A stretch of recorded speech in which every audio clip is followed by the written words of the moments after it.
Hello students, a very warm welcome to all of you. आज की class में हम लोग डिस्कस करने जा रहे हैं कि एक्सेप्टेंस क्या होती है। इससे प्रीवियस क्लास में हमने देखा था कि एक वैलिड कॉन्ट्रैक्ट के कौन से आपके एलिमेंट्स होते हैं, एंड देन हमने डिस्कस किया था ऑफ़र के बारे में कि ऑफ़र क्या होता है, क्या रूल्स हैं, डैट मीन्स ऐसी क्या चीज़ें हैं या ऐसी क्या लीगल पॉइंट्स हैं जो कि एक ऑफ़र करते समय हमें पता होनी चाहिए थी। Now the next topic is acceptance. हमें ये तो पता है कि कोई भी कॉन्ट्रैक्ट बनाने के लिए एक इंसान पहले आपको ऑफ़र करता है एंड देन सेकंड पर्सन क्या करता है, उस ऑफ़र को एक्सेप्ट कर लेता है। उसी को हम क्या कहते हैं, आपकी एक्सेप्टेंस कहते हैं। और ये हमने कब पढ़ा था, ये जो आपकी डेफिनेशन वाला कॉन्सेप्ट था जिसमें कि section 2B of an Indian Contract act के अंदर एक्सेप्टेंस की आपकी डेफिनेशन दी गई थी। जो फर्स्ट पैराग्राफ आप यहाँ पे देख रहे हैं, इसमें क्या दिया हुआ है, एक्सेप्टेंस की प्रॉपर डेफिनेशन है। क्या कहा गया है इस डेफिनेशन में, according to section 2 subsection B of Indian Contract Act, a proposal is said to be accepted when the person to whom the proposal is made signifies his assent thereto. A proposal when accepted become a promise. क्या बोला गया है, जब कोई एक party किसी person के सामने अपना प्रपोज़ल रखती है, मतलब कि किसके सामने, जिसके लिए वो प्रपोज़ल बनाया गया है, और उसी के सामने जब प्रपोज़ल को सेट किया जाता है और वो इंसान अपनी इच्छा के अनुसार अपना डिसीज़न आपको सुनाता है, तो वो क्या बन जाता है, आपका एक्सेप्टेंस बन जाता है। अ प्रपोज़ल व्हेन एक्सेप्टेड, जब कोई भी ऑफ़र एक्सेप्ट कर लिया जाता है, उस पर सहमति आ जाती है, तो वो क्या बन जाता है, आपका प्रॉमिस बन जाता है। राइट, क्लियर हो गया ये चीज़। ये हमने ऑलरेडी हम पहले भी डिस्कस कर चुके हैं कि what the acceptance mean. Next आता है हु कैन एक्सेप्ट। अब कौन से वो लोग हैं या कौन कौन सी वो पार्टीज़ हैं जो कि इस ऑफ़र को एक्सेप्ट कर सकती हैं। तो इसमें बोला गया है the person to whom the offer has been put forth is accepted to accept the offer. कुछ ऐसी पार्टीज़ हैं, यहाँ पे नीचे आपको डिटेल दी गई है। मेनली दो पार्टीज़ होती हैं। एक होती हैं जिनको हम स्पेसिफिकली कोई ऑफ़र देते हैं, और कुछ पार्टीज़ होती हैं जो कि जनरल ऑफ़र में आती हैं। ये सब कुछ हमने ऑफ़र के टाइप्स में भी हमने देखा था। तो वही लोग हैं जो कि इसको क्या कर सकते हैं, एक्सेप्ट कर सकते हैं। फर्स्ट पोर्शन की बात करते हैं। फर्स्ट है आपका स्पेसिफिक ऑफ़र। स्पेसिफिक ऑफ़र क्या होता है, ये एक तरह का ऐसा ऑफ़र है जो कि किसी स्पेसिफिक पर्सन, किसी पर्टिकुलर पर्सन के लिए ही बनाया गया है। Specific offer are those offer which are made to a specific or particular person. It can only turn into a contract if that particular person to whom the offer has been made accepted. जैसे कि हम बार बार A and B का example ले रहे थे, उसमें हम क्या कह रहे थे कि A जो अपना ऑफर दे रहा है, किसको दे रहा है, B को दे रहा है। डैट मीन्स जब तक B उस ऑफ़र को एक्सेप्ट नहीं करेगा, तब तक वो किसी भी तरह का ऑफ़र या प्रॉमिस या कॉन्ट्रैक्ट एग्रीमेंट नहीं बन सकता। ठीक है, स्पेसिफिक ऑफ़र के अंदर क्या आता है और कौन लोग इसको एक्सेप्ट करते हैं, जिसके लिए स्पेशली वो ऑफ़र बनाया गया था। ठीक है, ये पहले पॉइंट के अंदर आता है। सेकंड पॉइंट आता है आपका जनरल ऑफ़र। जनरल ऑफ़र क्या होता है, ये सबके लिए, मतलब कि जितनी भी पब्लिक है आपके वर्ल्ड वाइड इन जनरल बात करें तो उन सब के लिए हम क्या यूज़ करते हैं, जनरल ऑफ़र वर्ड का इस्तेमाल करते हैं। डिटेल दी हुई है, general offer are made to world at large और to the public in general. These type of offer can be accepted by those who possesses the knowledge of the terms and conditions laid down in the offer। मतलब कि general offer उन सभी लोगों के लिए है जो उस पर्टिकुलर ऑफ़र की नॉलेज रखता है, उस पर्टिकुलर ऑफ़र के टर्म्स एंड कंडीशंस के बारे में जानता है। जैसे कि फॉर एग्ज़ाम्पल किसी मॉल में 3 दिन की सेल लगी हुई है 50% ऑफ की। अब जिस इंसान को या जिस भी पर्टिकुलर पर्सन को इसके बारे में नॉलेज होगी, वो जानता होगा कि ऐसी कोई सेल है, तो उन सब के लिए ऑफ़र दिया गया है। ज़रूरी नहीं है कि हमने किसी एक स्पेसिफिक पब्लिक को, स्पेसिफिक पर्सन को टारगेट किया हो। ठीक है, इन जनरल है, मतलब कि आम जनता के लिए, सबके लिए वो ऑफ़र खुला हुआ है। जो वो चीज़ अवेल करना चाहता है वो आएगा एंड देन उसको एक्सेप्ट कर लेगा। ये आपके सेकंड में बात की गई थी। देन आता है how to make an acceptance. अब हमें ये तो पता चल गया कि कौन है जो उस ऑफ़र को एक्सेप्ट कर सकता है। अगर कोई स्पेसिफिक ऑफ़र दिया होगा तो उसी पर्सन को, जिसके लिए ऑफ़र है, उसी को एक्सेप्ट करना पड़ेगा। जनरल ऑफ़र का मतलब हो गया वो सभी इंसान जो कि उस ऑफ़र के बारे में जानते हैं वो उसको एक्सेप्ट कर सकते हैं। पर एक्सेप्ट करने का तरीका क्या होगा या किस तरीके से हम उस पर्टिकुलर ऑफ़र को एक्सेप्ट करने वाले हैं उसकी बात करते हैं। सबसे पहला होता है आपका एक्सप्रेस एक्सेप्टेंस, मतलब कि आपकी जो एक्सेप्टेंस है आप उसे एक्सप्रेस कर रहे हो। या तो आप रिटन लेटर भेजो कि ओके हम आपका ऑफ़र अवेल करना चाहते हैं, हम आपके ऑफ़र में इंटरेस्टेड हैं, हमने ऐसा कुछ आपको लिख के दिया है इन अ वर्ड्स, या फिर हम उसको स्पोकन लैंग्वेज में, मतलब कि अपने ओरल लैंग्वेज में उसको कम्युनिकेट करते हैं। तो सबसे पहला जो मोड आता है, सबसे पहला जो तरीका आता है एक्सेप्टेंस करने का, वो कौन सा आता है आपका एक्सप्रेसिंग मोड आता है। एक्सप्रेस एक्सेप्टेंस इसके अंदर सबसे पहले पॉइंट के अंदर इंक्लूड होती है। दूसरे कॉन्सेप्ट की बात करें तो दूसरा कौन सा आता है आपका इम्प्लाइड एक्सेप्टेंस आता है। इम्प्लाइड वर्ड हम पहले भी इसके बारे में जानते हैं।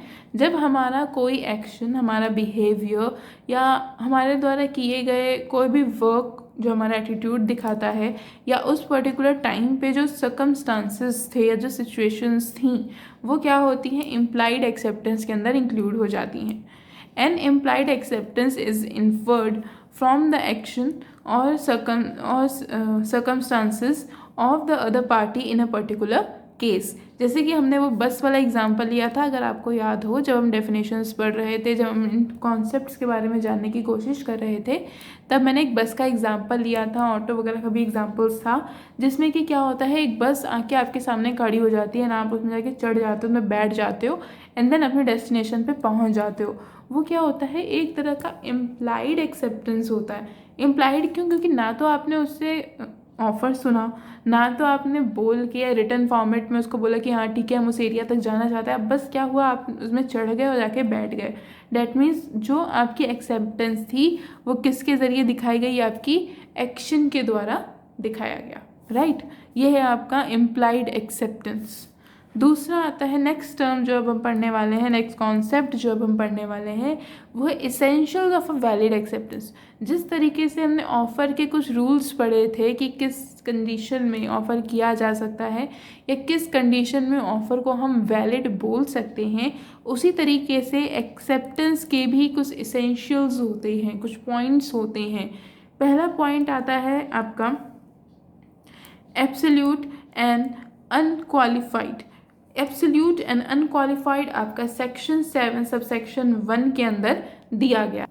इसके अंदर क्या बात बोली जाती है आपकी, देखो एब्सोल्यूट एंड अनक्वालिफाइड होना चाहिए, मतलब कि जब हम कोई एक्सेप्टेंस किसी ऑफ़र को देते हैं उस टाइम पे कोई कंडीशन नहीं रखनी चाहिए। मतलब कि कोई भी अगर ऑफ़र आपको दिया गया ना, अब आप उसको एक्सेप्ट करो तो विदाउट एनी काइंड ऑफ कोई भी कंडीशंस होनी चाहिए, मतलब कि अनकंडीशनल आप उस चीज़ को एक्सेप्ट करोगे। अंदर डिटेल देखते हैं। इसमें बोला है an offer should be accepted as it is unconditional without any variations. ठीक है, कोई भी ऑफ़र हम तब एक्सेप्ट कर लेंगे जब वो अनकंडीशनल होगा, यहाँ तक कि किसी भी तरह के वेरिएशंस नहीं होंगे। बल्कि अगर हम बोले कि चलो, वो बार बार कह रहा था कि आप हमारे घर पे आइए डिनर के लिए, तो मैंने एक्सेप्ट किया, देन हमने कहा कि अच्छा ठीक है हम आपके घर पे डिनर पे आएंगे, अगर कल बारिश होगी तो। मतलब कि हमने उसके ऑफ़र को एक्सेप्ट तो किया बट एक कंडीशन के साथ एक्सेप्ट किया। मतलब कि उसमें एक वेरिएशन आ गया कि इन केस अगर कल बारिश नहीं होती है तो हम तुम्हारे घर पे नहीं आएंगे फॉर द डिनर। इस तरह की एक्सेप्टेंस को हम वैलिड एज्यूम नहीं करते हैं। इसके बाद बोला गया है इफ़ एनी ऑफरी और a promise instead of accepting it put forward his terms and conditions. किसी भी तरह का अगर प्रॉमिस होता है तो हमें अपनी टर्म्स एंड कंडीशंस को पहले ही सामने रखना होगा।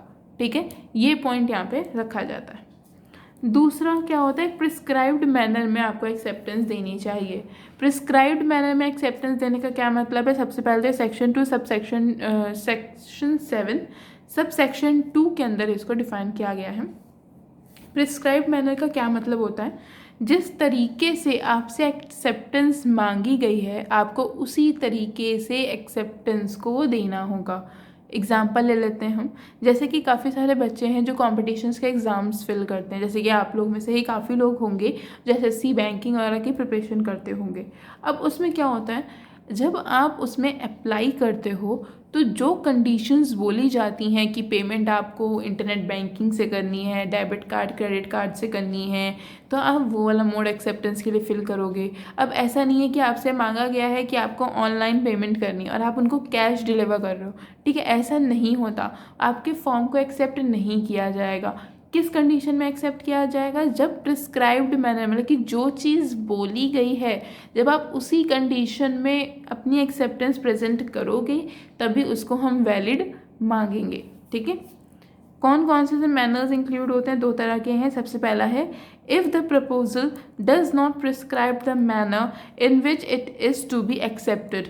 अगर ऑफर के समय पे, मतलब कि प्रपोजल देते समय कोई भी पर्टिकुलर मैनर आपको प्रिस्क्राइब्ड नहीं किया गया है, मतलब कि आपको कोई भी मैनर के बारे में इंफॉर्मेशन नहीं दी गई है, तब उस केस में हम क्या करते हैं, the offer must be accepted in such usual and reasonable manner. तो हमें जो सूटेबल लगता है, जो थोड़ा फॉर्मल होता है, यूजुअल होता है, जनरली एक्सेप्ट कर लिया जाए, इस तरह के मैनर में ही हमें अपनी एक्सेप्टेंस को भेजना चाहिए।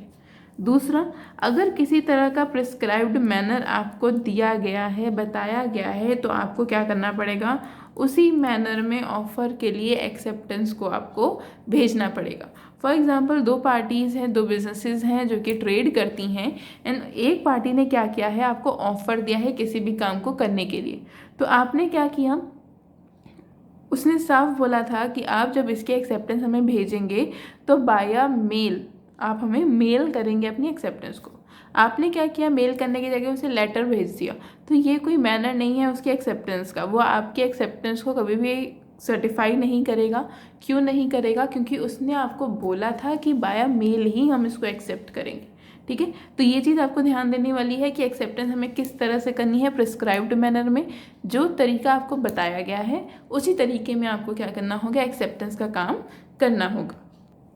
नेक्स्ट पॉइंट आता है कम्युनिकेशन ऑफ एक्सेप्टेंस। अब देखो, आप अगर किसी के ऑफ़र को, किसी के प्रपोजल को एक्सेप्ट करते हो तो ये बहुत इम्पॉर्टेंट है कि आप उसको कम्युनिकेट करो, आप उसको बताओ।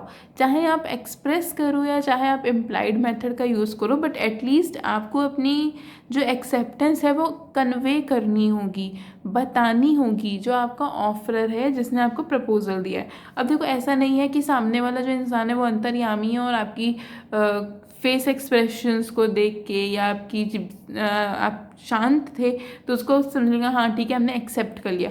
ऐसा नहीं होता है।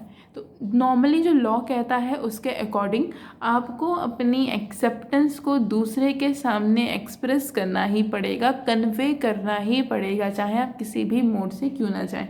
ये 3rd पॉइंट है जो कि इसमें इंक्लूड किया जाता है। 4th है बाय हुम। एक्सेप्टेंस किसके द्वारा दी जाएगी, ये भी हमने आगे भी पढ़ा था। बाय हुम का मतलब, अब देखो, अगर हमने किसी स्पेसिफिक पर्सन के लिए ऑफ़र दिया है तो वही स्पेसिफिक पर्सन जो है वो उसकी एक्सेप्टेंस दे सकता है। बल्कि अगर बी के लिए ऑफ़र है तो सिर्फ बी ही उसकी एक्सेप्टेंस देगा। ये नहीं कि उसकी कोई वाइफ है सी नाम की या उसका कोई फ्रेंड है सी नाम का, वो उसको एक्सेप्टेंस दे दे, ऐसा नहीं होता, ठीक है। ये हो गया बाय हुम के अंदर। दूसरा नेक्स्ट आता है 5th पॉइंट, टू हुम। अब हम अपनी एक्सेप्टेंस कम्युनिकेट किसको करेंगे, हम उसी पर्सन को अपनी एक्सेप्टेंस कम्युनिकेट करेंगे जिसने हमें ऑफ़र दिया है, जिस पर्सन ने हमें अपने कंडीशंस दी बताई हैं, जिस पर्सन ने हमें अपने प्रपोजल्स दिए हैं, हम क्या करेंगे, उसी पर्सन को कम्युनिकेट करेंगे। 6th पॉइंट आता है टाइम लिमिट। ये बहुत इंपॉर्टेंट होता है। अगर आपके ऑफर ने बोला है कि आपको एक्सेप्टेंस 3 दिन के अंदर अंदर हमें देनी होगी तो 3 डेज़ की टाइम लिमिट है। अगर आप 4th डे जाते हो और अपना एक्सेप्टेंस देते हो तो वो वैलिड नहीं मानी जाती है, ठीक है। तो यही बोला है with in a reasonable period आपको ये बात करनी होगी, मतलब कि जो टाइम पीरियड फिक्स किया गया था उसी टाइम पीरियड पे आपको क्या करना पड़ेगा, उसे कन्वे करना पड़ेगा। 7th पॉइंट क्या कहता है आपका, before the lapse of offer, इससे पहले ऑफर लैप्स कर जाए या जो ऑफ़र करने वाला पर्सन था वो ऑफ़र वापस ले ले कि गया था ठीक है हमें आपसे कोई डील नहीं करनी, ये कंडीशन ना आए, इससे पहले ही आपको उसे एक्सेप्टेंस देनी होगी। यानी कि उसने आपको 1 महीने पहले ऑफ़र दिया था, आपने कोई जवाब नहीं दिया, वो इरिटेट हो गया एंड देन कहता है अब हमें आपसे कोई डील नहीं करती, तब आप जाके कहते हो अरे नहीं हमारी एक्सेप्टेंस है आपको, तब वो वैलिड नहीं होगी। मतलब कि जब तक ऑफ़र लैप्स नहीं करता उससे पहले ही आपको क्या करनी होगी, अपनी एक्सेप्टेंस सामने वाली पार्टी को देनी होगी। 8th पॉइंट आता है साइलेंस का। इसके अंदर क्या बोला है, if the offer is silent after an offer is made to him, his silence can not be treated as his acceptance to the offer. अगर आपने किसी पार्टी को ऑफर दिया है, अपना प्रपोजल उसके सामने रखा है एंड वो पार्टी साइलेंट है, मतलब कि कोई जवाब नहीं दे रही कि उसको एक्सेप्टेंस है नहीं है, वो आपका डील करेगी नहीं करेगी, तो इसका मतलब ये नहीं है कि हम उसकी साइलेंस को एक्सेप्टेंस समझें। ठीक है, अकॉर्डिंग टू द लॉ उसकी साइलेंस को ऑफर की एक्सेप्टेंस की तरह ट्रीट नहीं किया जा सकता है। ये साफ साफ बात इसके अंदर रखी गई है। इसके बाद नेक्स्ट कॉन्सेप्ट आता है आपका 9, जो 9 लीगल एलिमेंट है। वो क्या कहता है, rejected offer can not B accepted. अगर आपके ऑफर को सामने वाली पार्टी ने एक बार रिजेक्ट कर दिया है, कैंसिल कर दिया है, तो उसके चाहते हुए भी वो उसको एक्सेप्ट नहीं कर सकता। एक्सेप्टेंस के लिए अब आपको क्या करना पड़ेगा, उसके अंदर कुछ टर्म्स एंड कंडीशंस को चेंज करना पड़ेगा। फॉर एग्जाम्पल आप किसी शॉप में, अकॉर्डिंग टू द लॉ हम बात कर रहे हैं, आप किसी शॉप में कोई प्रोडक्ट देख के आते हो और आपको बहुत अच्छा लगता है, पर आप उस टाइम पे उसे डिनाई कर देते हो ये सोच के कि हम एक काम करते हैं बाकी और शॉप से भी जाके पता कर लेते हैं, अगर इसे चीप रेट पे और हाई क्वालिटी में हमें सामान मिल जाता है तो हम उसको ले लेंगे। मतलब कि आपने क्या किया, उसको रिजेक्ट कर दिया। देन आप पूरी शॉप्स घूम लेते हो, आपको वो प्रोडक्ट कहीं नहीं मिलता है एंड देन आप वापस रिटर्न करते हो for the same shop and for the acceptance of the same offer. तो अकॉर्डिंग टू द लॉ उसको हम एक्सेप्ट नहीं कर सकते, मतलब कि उस कंडीशन में शॉपकीपर दोबारा आपको सामान डिलीवर नहीं कर सकता। किस केस में आपको डिलीवर हो सकता है, अगर आप चाहते हो कि नहीं हमें आपसे ही सामान लेना है, तो आपको उस ऑफ़र को कैंसिल करना पड़ेगा एंड देन उसे रिन्यू करना पड़ेगा। मतलब कि उसके अंदर कुछ छोटे से चेंजेस करने पड़ेंगे। हो सकता है उसके टाइम लिमिट को हम चेंज कर दें, हो सकता है उसके प्राइस लेवल को हम चेंज कर दें। तो मतलब कि क्या कहने का है कि अगर हमने एक ऑफ़र को रिजेक्ट कर दिया है तो हम दोबारा सेम ऑफ़र को एक्सेप्ट नहीं कर सकते। ठीक है, 10th कंडीशन क्या बोलती है, 10th पॉइंट क्या कहता है, एक्सेप्टेंस विदाउट नॉलेज। अगर आपने किसी ऑफ़र को एक्सेप्ट कर लिया है एंड उसकी नॉलेज आपको नहीं थी तो उससे रिगार्डिंग आप कोई भी केस फाइल नहीं कर सकते। इसके ऊपर एक केस स्टडी भी थी, उसमें क्या बोला जाता है कि एक मालिक होता है, तो उसका एक बेटा होता है, वो कहीं पे खो जाता है, तो काफ़ी ज़्यादा घर में हड़कंप मच जाता है कि कहाँ गया, ढूंढने लगते हैं। तो उस घर का जो नौकर होता है उसे ढूंढने के लिए बाहर निकल जाता है। जैसे ही नौकर बाहर ढूंढने निकलता है, फैमिली एक रिवॉर्ड अनाउंस कर देती है और कह देती है कि जिस भी इंसान को उसका बेटा मिलेगा हम उसे कुछ अवार्ड पेमेंट करेंगे। तो उसके बाद क्या होता है, जब वो अवार्ड अनाउंस कर देते हैं, अब जो नौकर था जो ढूंढने निकला था उसको उनका बेटा मिल जाता है, दोनों फैमिली को रिटर्न कर देता है। जब वो फैमिली को उनका बच्चा वापस कर देता है तब उसको पता चलता है कि फैमिली ने एक रिवॉर्ड अनाउंस किया था जिसमें बोला था कि अगर कोई भी उसके बच्चे को ढूंढ के लाएगा तो हम उसे इतना पैसा देंगे। इस बात पे जाके वो कोर्ट में केस फाइल कर देता है, बट उसके केस को एक्सेप्ट नहीं किया जाता है। यही पॉइंट है जो इसके अंदर इंक्लूड किया जाता है कि अगर आपने किसी भी ऑफ़र को एक्सेप्ट कर लिया है एंड देन उसके बारे में आपको डिटेल नॉलेज नहीं थी तो आप उससे रिगार्डिंग किसी भी तरह का केस फाइल नहीं कर सकते हैं। ये पॉइंट नंबर 10 इंक्लूड करता है। उसके बाद नेक्स्ट कॉन्सेप्ट आता है communication on offer and acceptance. अब देखो, चाहे आपका ऑफ़र हो चाहे आपकी एक्सेप्टेंस हो, हमें उसे कम्युनिकेट करना ही पड़ेगा और ये सेक्शन 4 के अंदर बात बोली गई है। मतलब कि इंडियन कॉन्ट्रैक्ट एक्ट 1872 का सेक्शन 4 कहता है कि चाहे हम किसी पार्टी को ऑफ़र दें या चाहे हम किसी पार्टी के ऑफ़र को एक्सेप्ट करें, उसे ये बताना बहुत ज़रूरी है कि हमने उसके ऑफ़र को एक्सेप्ट किया है या नहीं किया है। ठीक है। अब उसका जो मोड होगा वो कोई भी स्पेसिफिक मोड हो सकता है, चाहे हम बाया टेलीग्राम, बाया मेल, बाया लेटर, बाया पोस्ट, किसी भी तरीके से हम उसे कन्वे कर सकते हैं। ये बहुत कंपलसरी है, ये बहुत नेसेसरी है कि आप अपने ऑफ़र एंड एक्सेप्टेंस को क्या करें, कम्युनिकेट करें। ये पूरा जो कॉन्सेप्ट था आज की वीडियो में, हमने सिर्फ इसके बारे में पढ़ा कि एक्चुअल में एक्सेप्टेंस क्या होती है, देन एक्सेप्टेंस की कंडीशंस क्या हैं, मतलब कि कौन इंसान, कौन कौन वो लोग हैं जो उसको एक्सेप्ट कर सकते हैं, कैसे एक्सेप्टेंस की जाती है, by an expressive and implied method, and then जो लीगल फॉर्मेट था, मतलब कि जो इसेंशियल्स थे किसी भी वैलिड एक्सेप्टेंस के, वो क्या थे, वो हमने ये 10 पॉइंट इसमें कवर कर लिए। देन हमने बात कर ली कि किसी भी ऑफ़र को कम्युनिकेट एंड किसी भी एक्सेप्टेंस को कम्युनिकेट कैसे किया जाएगा और किस सेक्शन के अंदर इंक्लूड होता है। ये सेक्शन 4 के अंदर हम क्या करते हैं, इसको इंक्लूड करते हैं।